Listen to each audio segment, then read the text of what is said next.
Hi everyone! Today, I'll be answering the question which was provided by Dr. Celestino Siglos here in this FB page. Well, I do agree to the statement that when the government provide a little amount to education, it has a large impact on schools and students. First, schools cannot purchase new books, computers, or laboratory equipment. This means students rely on old and rather obsolete materials to learn with, which may be more difficult and less engaging. It is like reading from a book which is in a state that you cannot manage to learn from it, or maybe trying to work on a computer that is very slow. For me, it's frustrating and not very helpful, as I experienced it before when I was in elementary. Second, there is a need to equip teachers so that they can change the way they teach.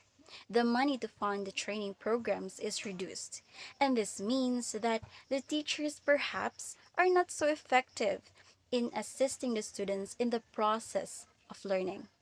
Remember, good teachers are very important because they can positively influence how much the students comprehend the lessons in classroom.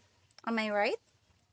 Third, there is students' need in repair or construction of new schools.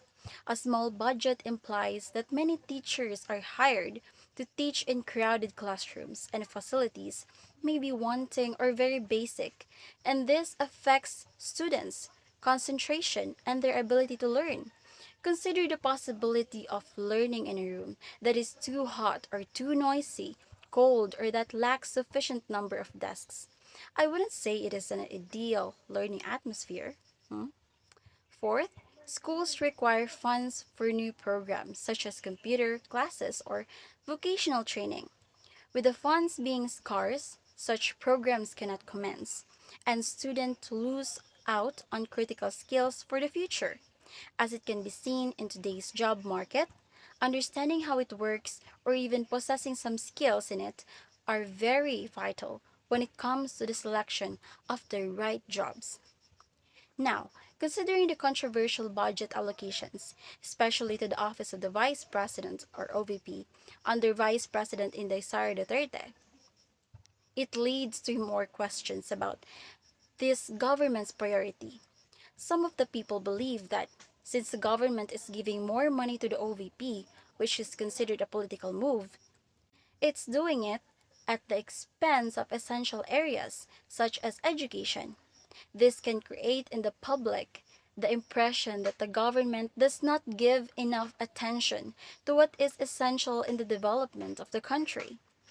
Finally, when the education receives less money, it sends a signal of low priority from the government to educate the nation. This can be a disadvantageous to the future of the country because people who are well educated are crucial for the growth and development of a country. Students may fail to get better jobs or assist the country in improving when they don't obtain a good education. To sum it all up, a low budget for education poses a problem to schools in terms of financing good learning material, training teachers, and funding for building and new programs. This may be detrimental to the students' learning process and also the country's development. Education should be funded so that the students should have a better future that they deserve to have. I think that would be all. Thank you for watching. Bye. Have a good day ahead.